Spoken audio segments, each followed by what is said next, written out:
Good evening, everyone. This is such an honor to be here, and thank you for that very kind introduction, and thank you for all of you for really having your heart and your soul and your goodness focused on Israel and the importance that it has, not just for Christians and Jews, but for the world, and how important Israel is to maintain our sense of dignity, our sense of the Judeo-Christian ethic that is important in our founding of our nation, and all that you do to stand up for our country and our values, and how important it is to continue to have those values in our country, and how accepting we are as Christians and Jews to the very idea of Israel. And I'm here to talk a little bit about Israel. I apologize for the delay. We're actually running around a little bit. It's quite an honor to be here. It's my first Republican convention that I've attended as an elected official. I'm honored to know that my father was a delegate to the Republican conventions in 1964 and 68, so it's a little bit of a new thing for me. But I just wanted to just say a couple things and just say thank you to all of you, and thank you to Pastor Scudder. I think I met him at an event in Washington, D.C. recently. But I know it's important to talk about God's word and talk about preserving Israel and preserving our history and our heritage. It's something that we know in our country is also under fire. We're trying to change who we are as a nation instead of learning from our history and doing better. And America can always be better. And same with Israel, but we have a wonderful heritage. I heard the pastor mention one of the things that I noticed on my very first trip to Israel, so I'd always wanted to go, never had an opportunity to be there. And I traveled there for the first time in 2017. And if you haven't been there, I will tell you that I heard so much about the Holy Land, and it changed my life. There's nothing like it on earth. There really isn't. I don't know what it is. It's magical, it's godly, it's transformational, and it's just hard to explain until you go there. And I wish that everyone on earth could experience and have the time that I had in Israel, meeting with people from all walks of life, from all religions, everywhere, coming to experience the spiritual shrine that we have in the world. And it was just an amazing experience for me. And I actually had the opportunity to bring my sister with me. And she was not, I don't want to say she's not involved in an organized religion. We grew up Presbyterian. I tend to go to Catholic church the most, to be honest, because I come from an Italian-Irish community and everybody's Catholic, so we tend to spend a lot of time with our Catholic friends. But I'm Presbyterian by religion, but I actually just got transformed by my trip to Israel, and I learned a lot. It's sometimes, people say you have to go there to really understand it. I learned a lot about the entire issue, and the one thing that was so striking to me about my trip to Israel, well, first of all, I'll tell you a little bit about it. I went as a congressional member, and the first thing they do is take you to the site where they actually produce and they operate the Iron Dome system, the miraculous system that actually protects Israel every single day from thousands of missiles and bombs that would come in to destroy the state of Israel. And so your first day, you get there and you're terrified. You're like, oh my God, are we gonna get bombed here?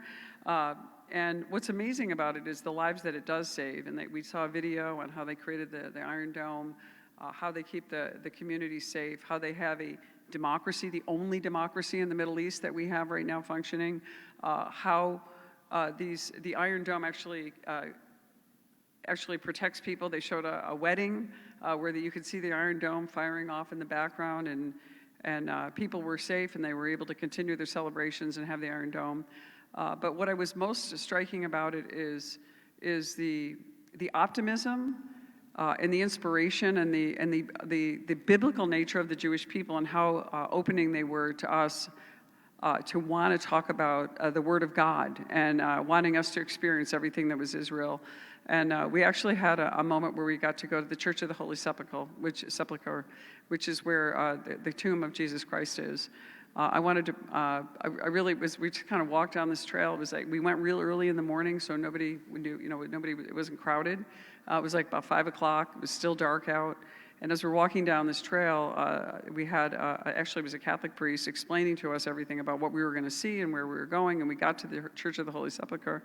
And he said, you just walked the trail that Jesus walked with the cross. And I was like, why didn't you tell me that before? It was just an amazing experience. So got to speak with a lot of people there, and My second journey, and we did all the usual things that you do on a trip to Israel. You go to the Temple Mosque, the Al-Aqsa Mosque. You do everything that you can think of that's biblical. And at the time, Jerusalem, the American embassy was not in Jerusalem yet. And then the next trip I had a chance to go as a non-member of Congress in 2019.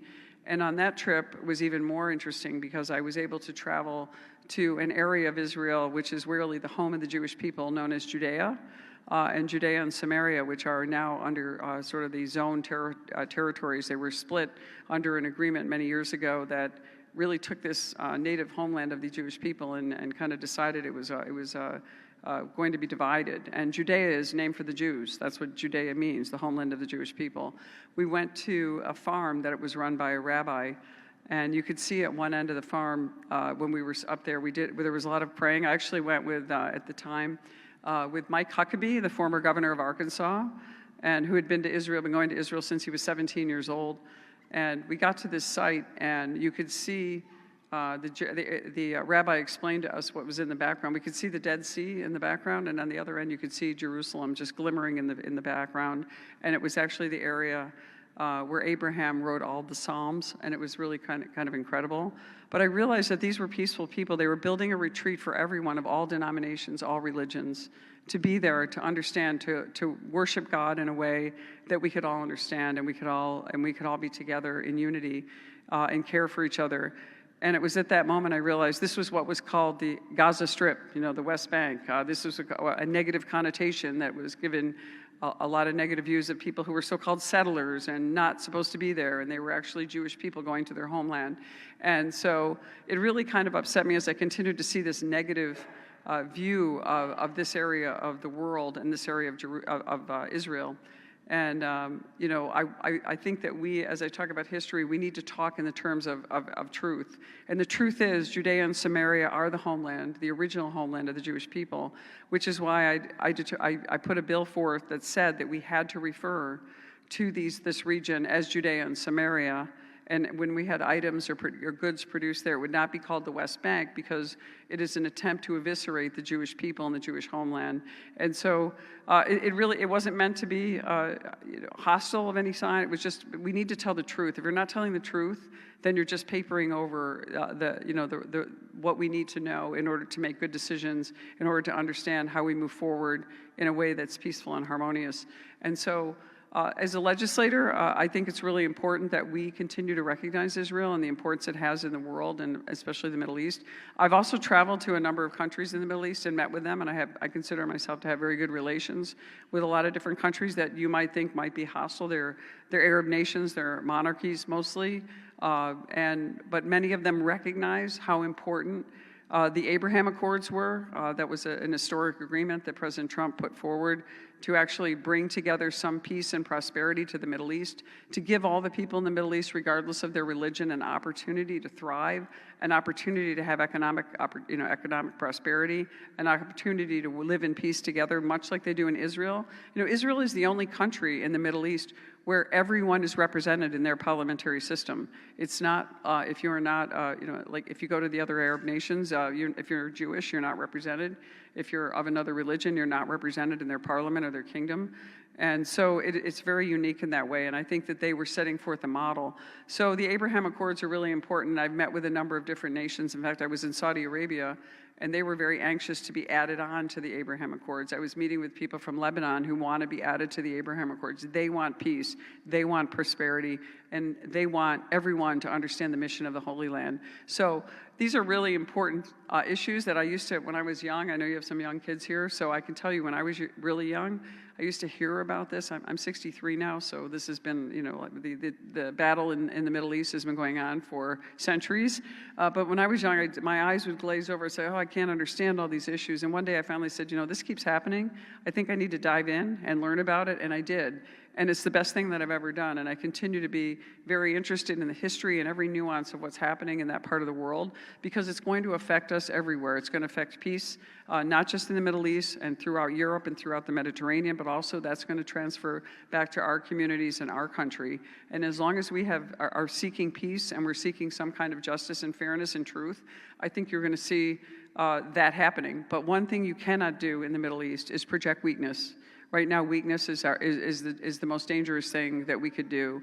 And one of the great things about President Trump is he projects strength, and he's decisive. He looks at issues, he listens to all sides, and he actually makes decisions based on that. And I know President Trump pretty well, and I know that he isn't always someone that you would think would be the person that's going to lead us out of some of the malaise that we're suffering from in this country and around the world.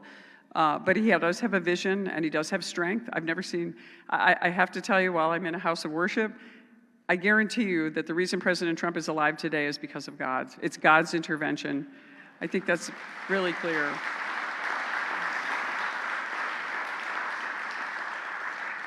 And like all of us, and Jesus, all of us, we're all flawed individuals. He's certainly a flawed individual, but I have to tell you, he's been nothing but wonderful to me and my family.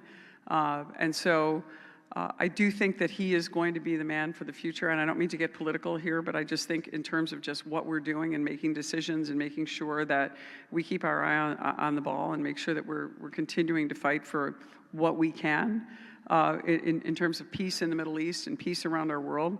Sometimes we have to be decisive, and the Bible tells us we need to be decisive. We need to be clear. We need to be leaders. We also need to have respect, dignity, and respect others. And I think that that's going to be our path forward. And right now, I think that the importance of Israel in maintaining that peace, and I remember so well, walking in a park after I was afraid to go jogging after this whole Iron Dome incident. But I remember jogging in this park and going down, and there was a little festival in Jerusalem, and all kinds of people were there celebrating the festival of all religions. It wasn't just Jewish people. It was people that were of the Muslim faith and Christian faith, and they were all taking part in this in peace and harmony. And I thought, and meanwhile, the Iron Dome is going on, and everyone, no one seemed afraid. No one seemed worried that their life could have been in jeopardy. And we know that things like that happen on a daily basis in this part of the world. And that was the part that I think that was the most enduring thing that I learned from being in Israel and being with the Jewish people, when they're so under siege, that the fact that they can have, they can reach out to other people and be inspiring and be kind and always turn to the Bible as their guide, even in the face of someone who's doing evil to them. And that was the most inspiring thing I think I felt about the people who are actually Israelis, who live in Israel, who live under this situation. So I just wanted to say to all of you, I didn't have a lot of time, but I just wanted to say thank you to you and all of you for really being supporters of Israel, supporters of this really important Judeo-Christian relationship that we have, because it is going to be the only way forward in our world, and it's going to be the only way forward. We have got to bring that peace, and we got to work with everyone of all sides and all religions, the people of the Muslim faith as well. And so without keeping a peaceful and safe and strong Israel and a strong America, we are not going to see that, because there are people on earth, there are evil people on earth, as we know the Bible states that, and we've got to fight against them every day in a way that is peaceful and in a way that's godlike and in the name of Jesus. And I think that is what's going to be our way out in the future. And so I know I don't have a whole lot of time to talk to you, but I think you have other speakers coming up. But I just want to say thank you all for everything you do. Thank you for standing up for Israel. Thank you for standing up for our country, our self-governing constitutional republic. That is what we have. It was given to us, a great gift by our founders. But with the erosion, if the erosion of our culture, and that is because of our families, because of our faith, those were the reasons that our founders were able to have us self-governing. If we are going to continue to erode and destroy our faith and our families, we will not have self-governance. We'll be dependent on government. And government was exactly the reason that our founders came here. They wanted limited government. They wanted us to govern ourselves. They wanted we, the people, to stand up and have our families, have our moral code come from our ethics and our religion. And I know people have a hard time with that concept, but there isn't anywhere in the U.S. Constitution which states that there is a separation between church and state.